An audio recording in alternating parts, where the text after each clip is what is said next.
Welcome to Code Rules. Today we will learn about HTML. HTML or Hypertext Markup Language is used to describe the structure of web pages. In web development, HTML is the first thing you should know. HTML contains mainly elements, and the elements has opening tags and closing tags. So we will start with few tags. In HTML is the parent element, and in this parent element other elements will go. So first we will discuss few headline elements. So we will start with h1. H1 is the element for biggest headlines. Like we can see, this is title 1. We will save the file and drag and drop this file to your browser, and you can see this is title 1. So there are h2. Let's see.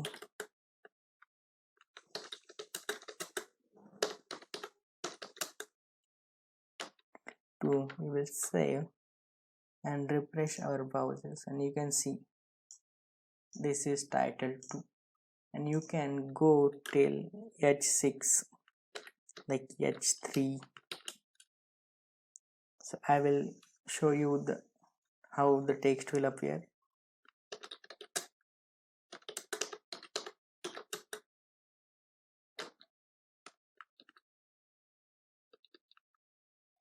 And then refresh your browser and see the title 1 is the biggest one and title 6 is the smallest one. In last video we saw the headline elements. Now we will see the paragraph elements. So I will remove some of these headline tags and this will be okay.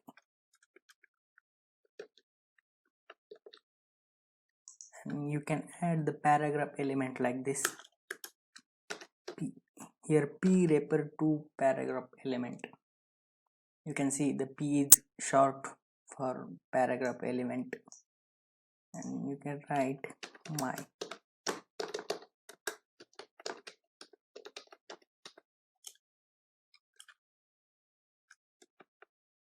Save this file and refresh your browser.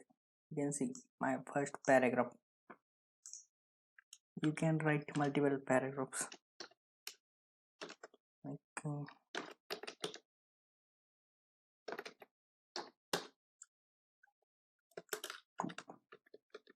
again refresh, and you can see the paragraph 2. Now you will see how can we comment the HTML code.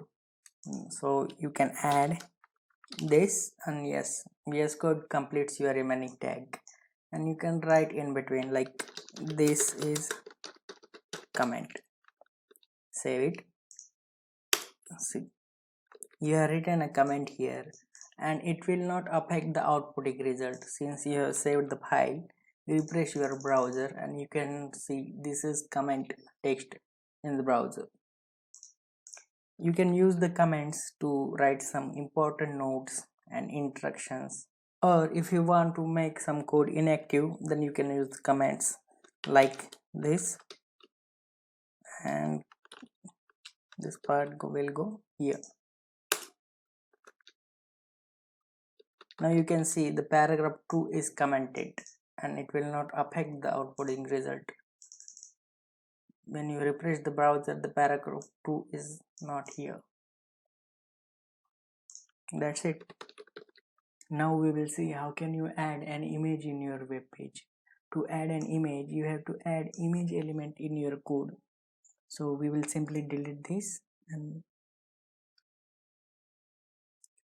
previously we have seen the h1 element, that is headline element, and the paragraph element. The image element is little bit different than these both element. That image element is self-closing element like this, and it has an attribute source src. Here the source URL of the image will go here. So I have an image here. I will copy the URL and paste it. Simply save the file, go to your file and browser, refresh it.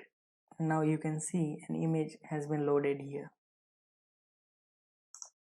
There is one more attribute we should add in our image, is alt attribute. It will explain what is image about and which is accessed by the screen readers. So we will add it here, alt, and we will write acute doc. If the image fails to load, this alt value will be shown on the screen instead of image.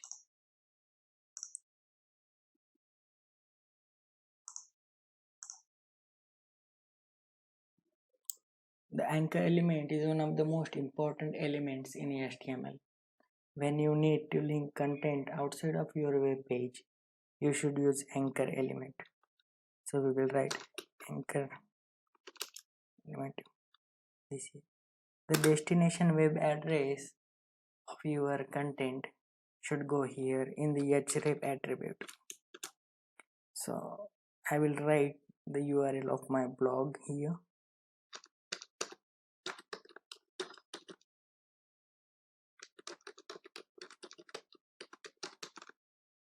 coderules.com. Also the anchor element needs anchor text, and I will write here visit code rules.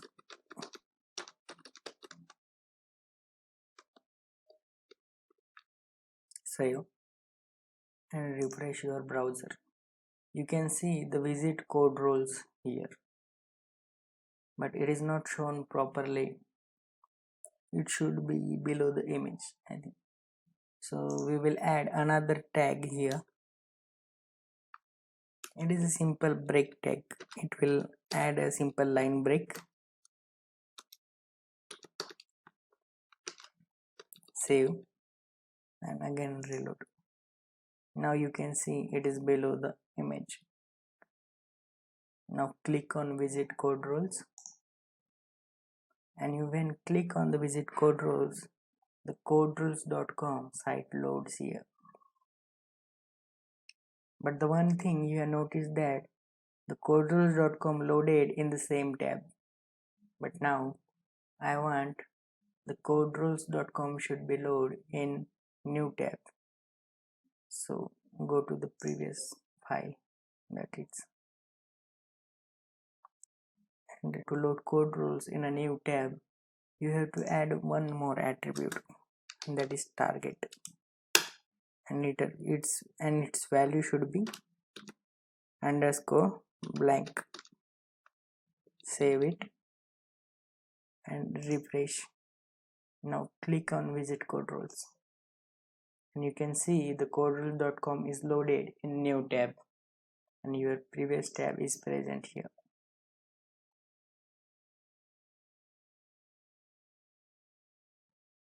Also you can nest the anchor element in paragraph element. So we will see it here. I will write paragraph element. This is the paragraph element, and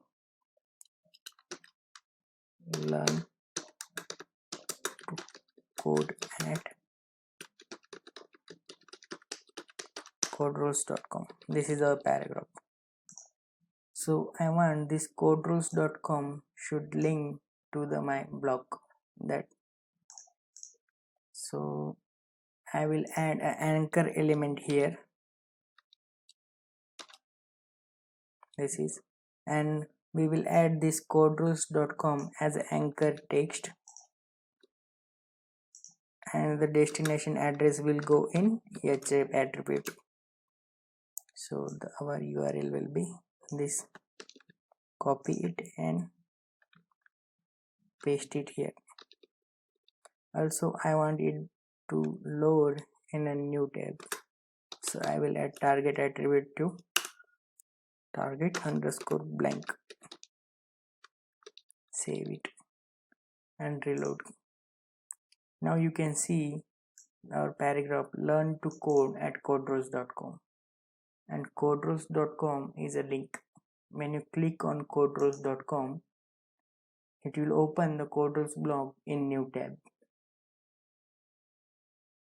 You can see that.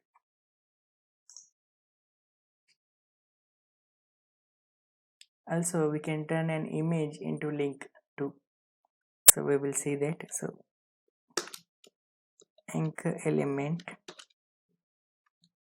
its href element will be the same. We will take the same URL, copy it, paste it here, and add image element in between the anchor tag, both opening and closing tag.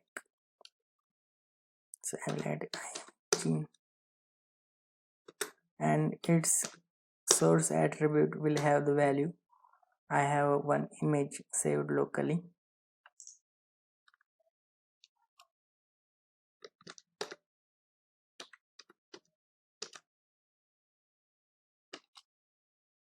And close the image tag, save it and reload. Now you can see another cute dog picture on the browser. So when you click on this, it will go to the coderose.com.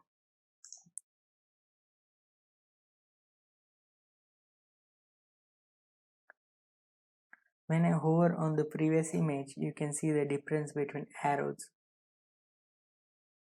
It will come the pointer when you hover on the image with link.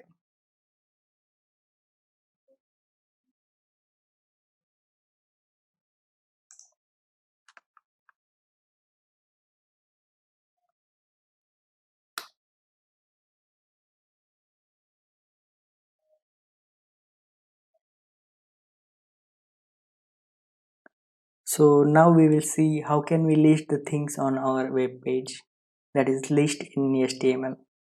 So basically there are two types of list in HTML. The first one is unordered list and the second one is ordered list. Like the first one is bulleted list, where you can mention some points and summary, and the second one is numbered list, where you can give some number to the points like number 1, number 2 and so on. So we will see the example of both list one by one.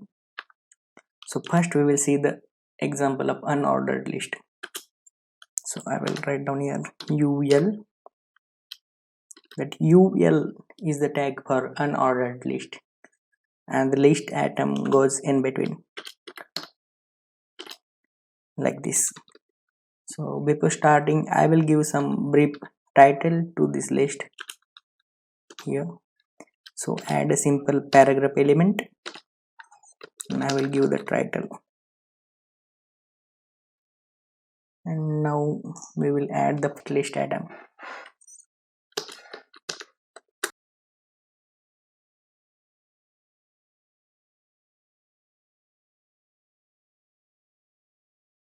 This is, now save our file and refresh the browser. Here it is. You can see our list street food items allow, and here it is, the bulleted list.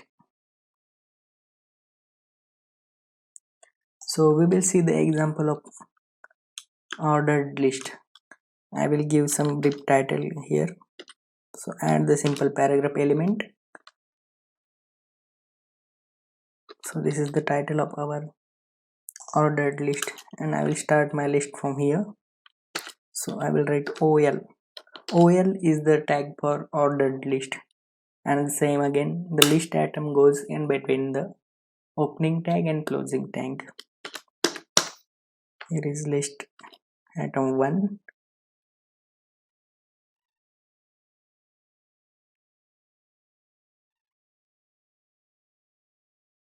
Okay, so again save your file and refresh the browser. Here it is, our ordered list. 3 steps to have a good morning.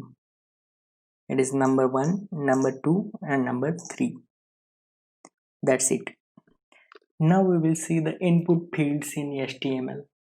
When you decide to take some data from the user, you should use the input fields.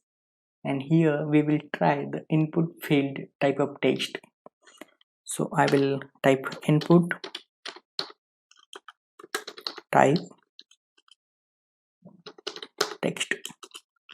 Simply complete it, save your file and refresh the browser. Here it is. You can see the input field here. But I'm not getting what this input field is meant for. When your user will visit here, he should get some idea what this input field is meant for.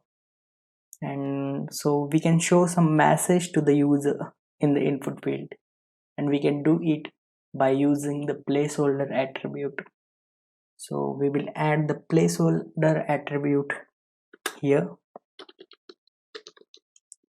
and the value of the placeholder attribute will be enter your name. Okay, save it, refresh the browser. Here it is. You can see the input field and the placeholder message. Now the user will get the idea that he has to enter his name here. So as soon as user clicked in the input field and type the first letter of his name, the placeholder message will go. So let's see. Yeah, now you cannot see the placeholder message. Yeah, I will complete my name. That's it. In the last video we have seen how can we take the data from the user, but what to do with this data? We have to send it somewhere, and we can do it by using the form element. Of course, you need a running server and API which will receive your data. So in this video we will just learn the basic of form element, like how can we build the web form when we have to send the data. So I will type form, just complete it. Okay, and the most important thing in the form element is action attribute. An action attribute, you can specify the URL of the API which will receive your data. So we can write here your API URL. We can collect the data using the input field. So we will just cut this input field from here and paste it here.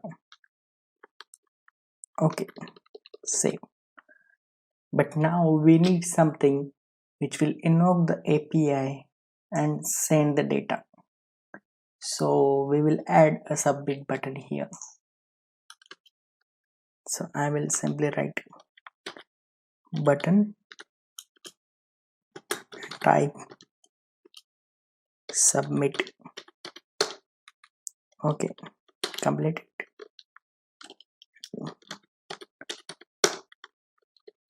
Submit, save the file and refresh your browser.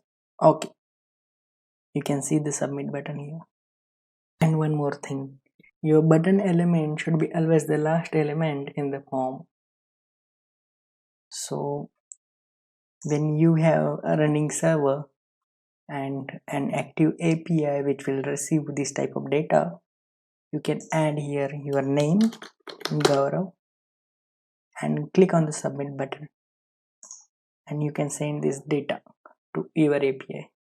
Since we don't have any API running on the server, we cannot do anything here. That's it. Thank you. In the last video we have seen how can we build the web form. In this video we will see how can we make a field require. that user will not be able to send or submit the form until he fills that field. So we can do it by simply adding the required attribute of HTML5. So I will add it here. Required. Save your file, refresh the browser. Yeah.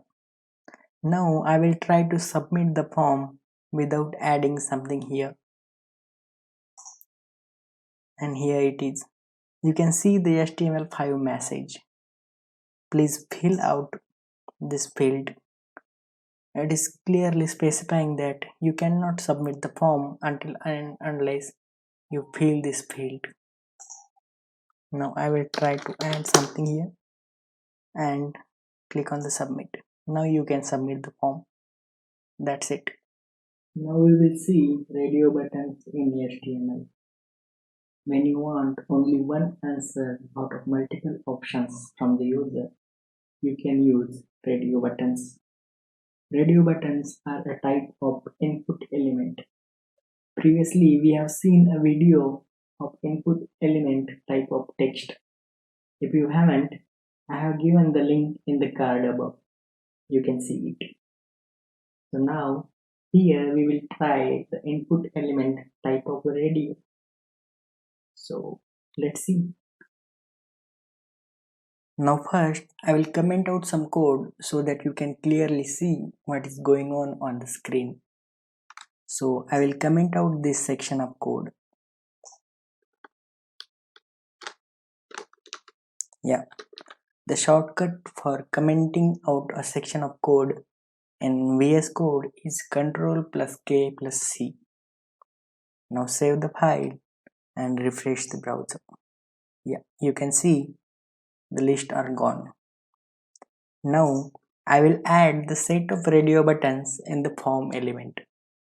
And you can remember the button element in the form should always go at the last.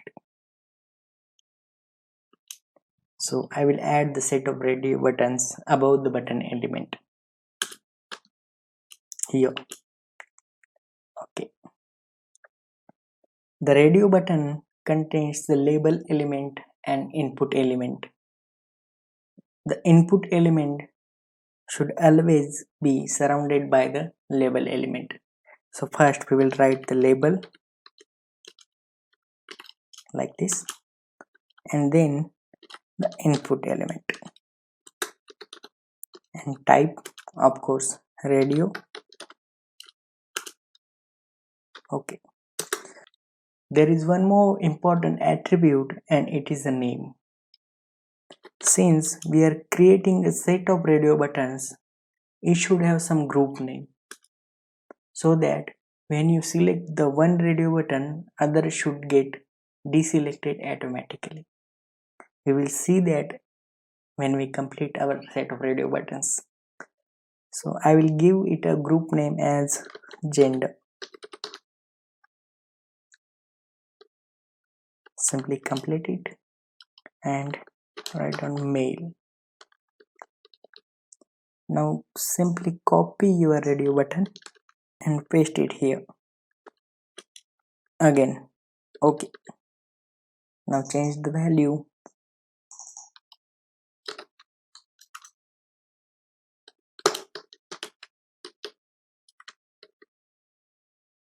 Female and other.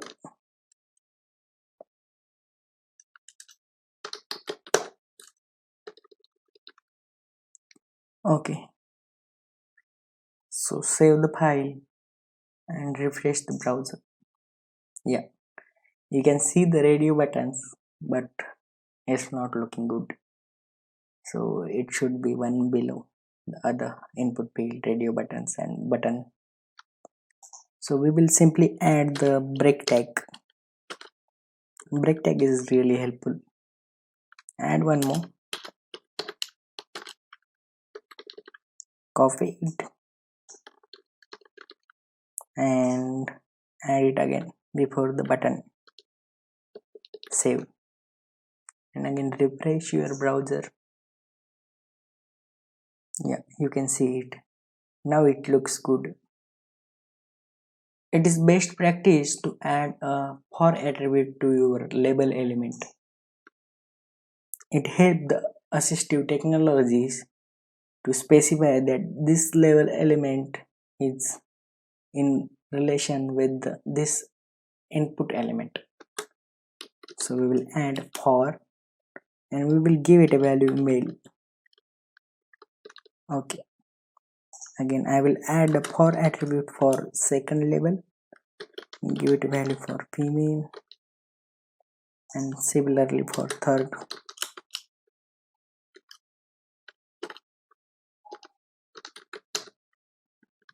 Okay, save it and refresh.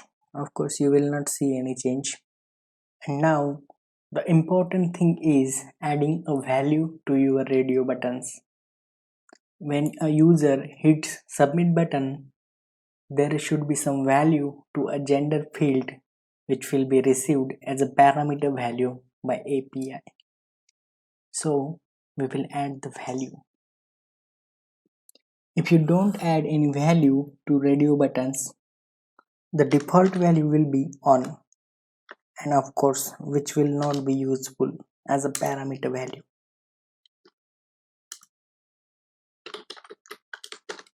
So I have added male here. We can simply copy, yeah, and don't forget to change the male to female, and here other.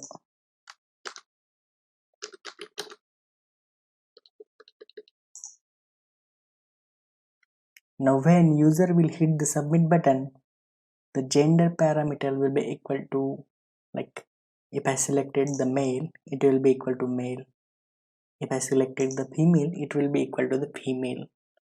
And the parameter at the API side will receive the respective value. That's it. Okay, this is how we can add a set of radio buttons. When I selected the male, only one is selected. Now I will like to select the female. So yeah, male automatically got deselected, and it is because of the group name that we have given. You can see all three radio buttons have the same group name, and when you select finally the other, the female will be deselected automatically. And this is how it works, so that you can choose only one answer out of three options. In the last video we have seen how can we add a set of radio buttons. Now in this video we will see how can we add the default value to that set of radio buttons, and we can do it by using the checked attribute. Now you can see none of this radio button is selected. Now I will add the checked attribute to the first radio button.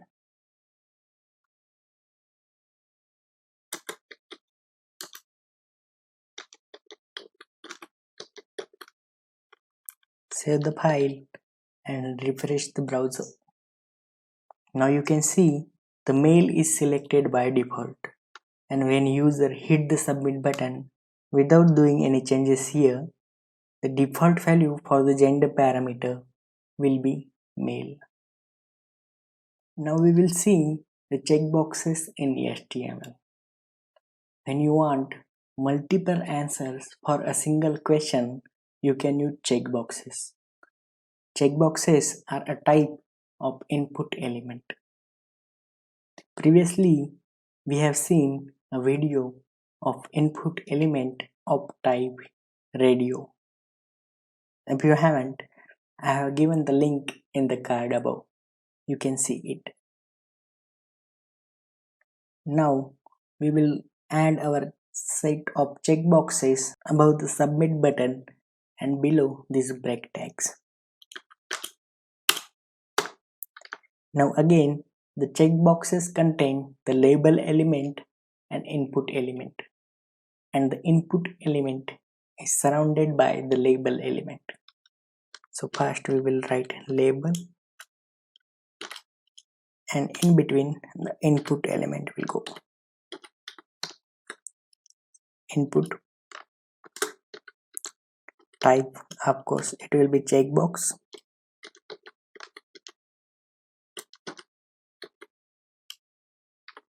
and the important attribute is name attribute. It's like a group name for a set of checkboxes. So we will give it a value as vehicle.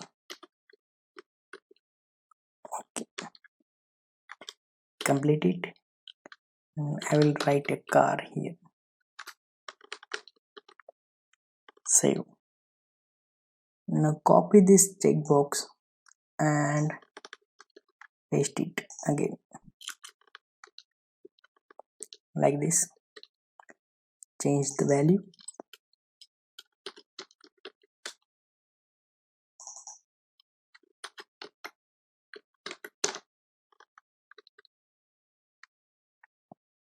Now it is best practice to add for attribute for your label element.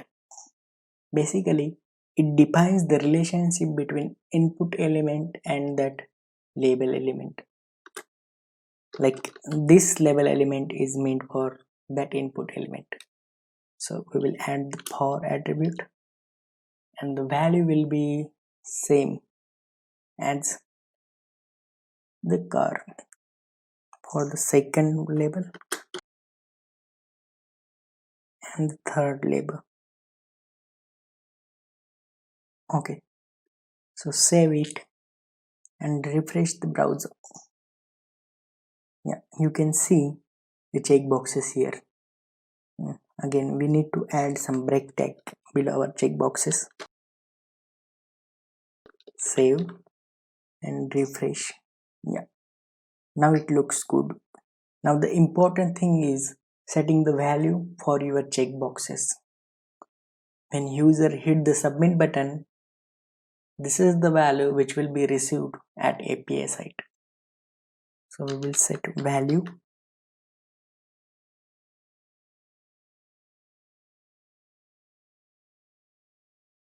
Okay, save it and refresh. If you don't add the value attribute, the default value will be on and which will be not useful. So remember that you should add a value attribute. That's it. In the last video, we have seen how can we add a set of checkboxes. Now we will see how can we add a default value to that set of checkboxes. And we can do it by using the checked attribute. Now you can see none of the checkbox is selected. Now I will add the checked attribute to the first checkbox. Save it and refresh the browser. Now you can see the car is selected by default. Since you can select multiple checkboxes, you can add checked attribute for multiple checkboxes, which means you can select multiple checkboxes by default. Let's try it. So we will add the checked attribute to the second checkbox, that is bike. Save it and again refresh. Now you can see this both car and bike is selected by default. Now when the user hits submit buttons without doing any changes here, the car and bike will be set as a value by default. Now we will see the most used HTML element, and it is div. Div is nothing but a general purpose container. You can add any number of elements in the div container. Like any other element, div also has its opening tag and closing tag. So let's see. So I will write div and yes, VS Code will complete it for me. So I will press enter and add this set of checkboxes in the div. like this. Yeah, now we will see the doc type in HTML. When you create a HTML file, you have to tell a browser that which version of HTML you are using, and you can tell it by using the doc type. So we will write exclamation mark and doc type, and for HTML5 you can simply mention HTML. Now remember one thing, that doc type should be always in uppercase, while the HTML is not case sensitive. You can write it in uppercase or lowercase, it doesn't matter. And there should be no elements in between the doc type and the first opening tag of HTML. All elements should be in the opening tag of HTML and the closing tag of HTML. That's it. Now we will see the head tag and body tag in HTML. Basically, these two tags are used to organize your HTML document. In head tag, you should add the metadata, like information about the HTML document, like links, style sheet reference, and title. While the elements you can see on the web page will go in the body tag. So we will write the head tag and body tag in our HTML file. So first I will write the head tag, that's it, and I will add a title.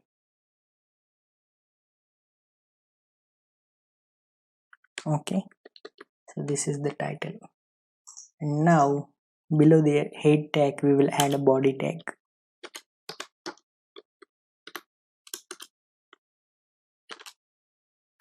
Like this.